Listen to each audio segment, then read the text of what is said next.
Okay, so I'm looking at the time. I still have 15 minutes left or less, I see. I'm moving to, well, something that is closely connected to demo programming, that is game programming. Another hobby of mine, and well, it takes even more stamina to finish a complete game on the Acorn machines, or any machine. And I'm thinking I'm starting, well, easy with a existing game from Dave Footed. And that's Mountain Panic. And I got the crazy idea, okay, what if, again, the magic question, how can I possibly make this cool game work on the Acorn Electron, knowing that it's in a slow mode number 2. So yeah, this is the original Mountain Panic by Dave, like I said, and we have art and a publisher, of course, Dave, another Dave. I'm going crazy with all the Daves here, from Retro Software. I want to show you the original game in case you haven't seen it before. I think I didn't include the sound, but it's just the game running here. Yeah. As you can see, it's, well, impressively smooth. You have snow, you have enemies, you have a really cool, how do you say that, surrounding environment. This is the entrance to a cave. It's all really mysterious and, yeah, fun. And I'm just showing you a small part here. 2 enemies, 2 snowballs. And our little player is going to collect a rope, which is, I think, a unique feature of this game. You can actually, yeah, pitch a rope into the ceiling, like I call it. And I will show you here in a few screens. And this is mode 2, a modified mode 2, actually. And this is where we pitch the rope and we drop down into the cave. So this is the original Mountain Panic. And of course, I'm thinking, okay, so how is the game made? It's a custom mode 2. It's not 160 by 256, it's 128 by 256. And that saves a whopping 4 kilobytes of screen memory. And that's really useful. But it's not possible to do that on the Electron. It's only possible on the BBC and the master. We have a playfield of tiles, 16 by 16 pixels. And of course, on the BBC, we have a full CPU speed in every mode, including this modified mode 2. Cool sound effects due to the sound chip and Dave's programming, of course. And fortunately, the source is available on GitHub. So that's my starting point.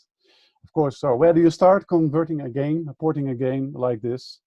You play the game. You want to see what's going on, what's all about, is it fun?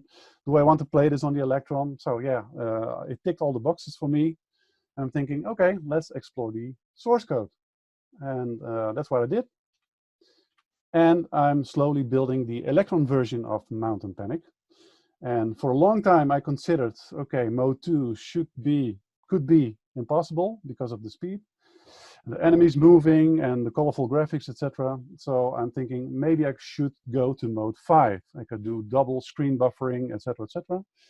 But then I'm thinking, okay, this is not going to work because the game is really colorful. You have different color palettes. I don't want to destroy the game while porting it. So I decided to stick with mode 2. And of course, I will have to deal with the crippled CPU and have to find a way that every cycle counts in this game on the Electron. I had to modify the screen layout a little bit because my resolution is still 160 by 256. I decided to move everything to the left of the screen. I will show you in a minute. And I decided to use, as you can see in many Electron games, I decided to use a few scan lines of the screen for data. Considering Exile or Citadel or whatever, they all use the screen for data storage. I found that I can actually, by clever programming, I can hide those 56 scan lines but it's not for free. It takes time, it takes very special timing, etc., etc. And I decided to disable it for now because I cannot get it stable enough on real hardware also. Maybe I will investigate a little bit later on, but I skipped it for now. And I think it looks pretty cool anyway. So I read out the joystick support and the sound for this moment. I'm focusing on sprite plotting, speed. I also tested data compression because Dave included PU crunch for tile set compression, and it works really, really well. But I found, while porting, I tested Exomizer, I tested PU crunch. I found if you collect the, the compressed data and the buffer for uncompressed tile set and also the decompressor, it actually takes more space than if you just include the uncompressed tile data. So that's what I did. I kicked out all compression software and I just included the uncompressed tile sets, and it takes less space. So that was pretty cool. This is my work in progress. Like I said, you can see on the right that, no, actually I'm going to show you right now. There's no sound, like I said. On the top, you can see the 56 scan lines of data. On the left, you can see the modified health bar items and the things you collect, the stars and everything.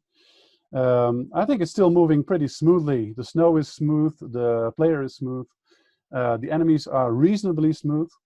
What you cannot really see on this video is that if the player is at the top of the screen, like right now, you still have some sprite flicker.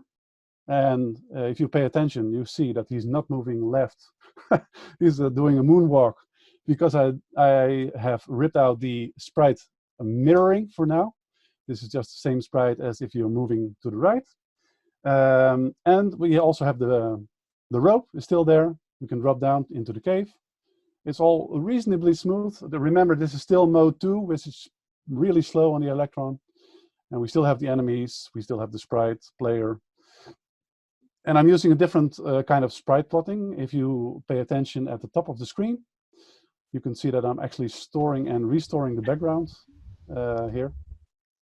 And this is the end of the demo. Work in progress. It's not finished yet. I'm working on rewriting much of the code because I want to optimize it. Where it's not needed, it's possible, but it's not needed on the BBC version. It's definitely needed on the Electron version. I have to optimize as much as I can.